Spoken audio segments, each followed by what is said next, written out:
Bonjour à tous, dans cette partie de notre formation, nous allons découvrir l'interface d'administration de VMware EXXI version 6.5. Alors, je vous ai dit, c'est la même chose au niveau de l'interface d'administration que la version 7. OK?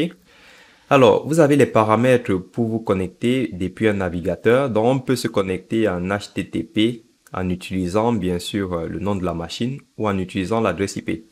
Nous sommes en local ici. Ça veut dire que je n'ai pas de serveur DNS, donc je ne fais pas de résolution de nom. Ça, c'est à titre indicatif pour dire que notre machine a bien un nom. Donc, si je souhaite utiliser le nom de la machine, il faut que je déclare dans le fichier host le nom de cette machine-là. Et bien sûr, je fais correspondre l'adresse IP de la machine, le nom de la machine. D'accord? Donc, vous pouvez faire le test, ça ne va pas marcher si vous n'avez pas renseigné votre fichier host. D'accord? On va utiliser l'adresse IP plutôt. Donc, je peux mettre 192.168.0.26, d'accord, en HTTP et je suis redirigé en HTTPS. Ça, c'est nickel, ça. Du coup, j'accepte le certificat.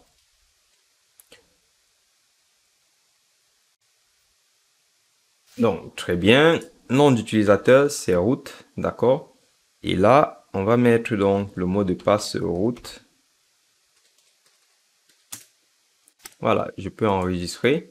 Très bien, je suis connecté. Là, rejoindre le CIP. Non, je n'ai pas de CIP. OK. Donc, voici l'interface d'administration. Alors, actuellement, nous sommes ici, sur Hôte. D'accord? Ça veut dire que tous les paramètres qu'on voit ici, dans ce dashboard, ce sont les paramètres de la machine hôte. D'accord? Donc ici, j'ai la version, par exemple, de vCenter, j'ai le nom FQDN de la machine.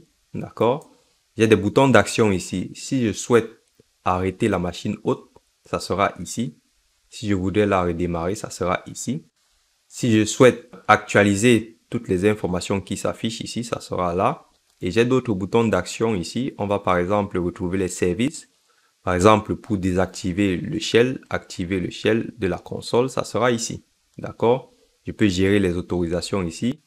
Générer un boodle de support, bon, ça, on n'a pas le droit parce qu'on n'a pas la licence. Donc, voilà. Créer une machine virtuelle, ça sera ici.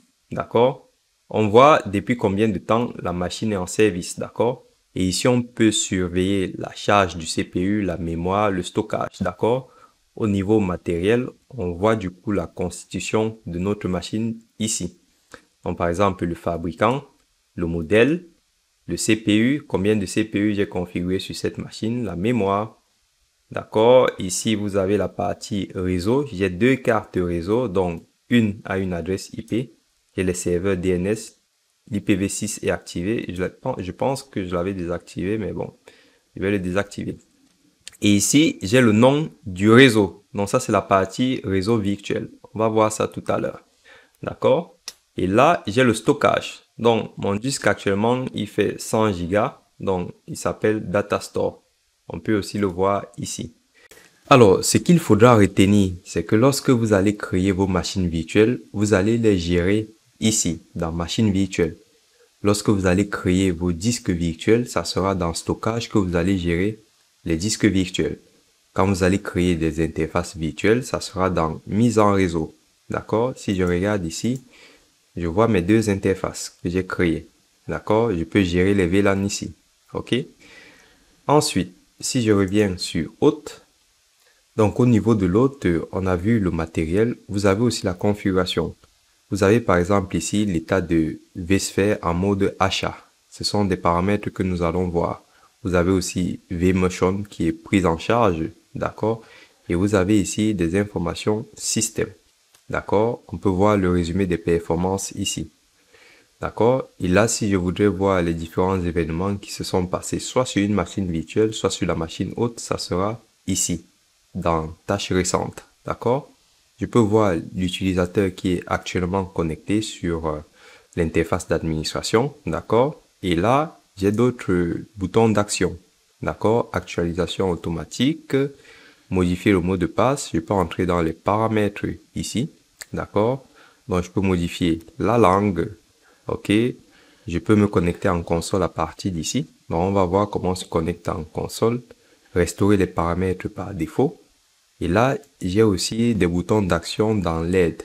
Ok, je peux faire mes mises à jour ici, donc voir les mises à jour. Je peux poster des commentaires, je peux aller sur le site de VMware à partir d'ici, et là j'ai d'autres liens utiles. Très bien, nous avons fait un petit tour de l'interface d'administration de VMware EXXI. Merci d'avoir suivi ce petit module. Je vous dis à tout de suite pour poursuivre notre formation. Merci.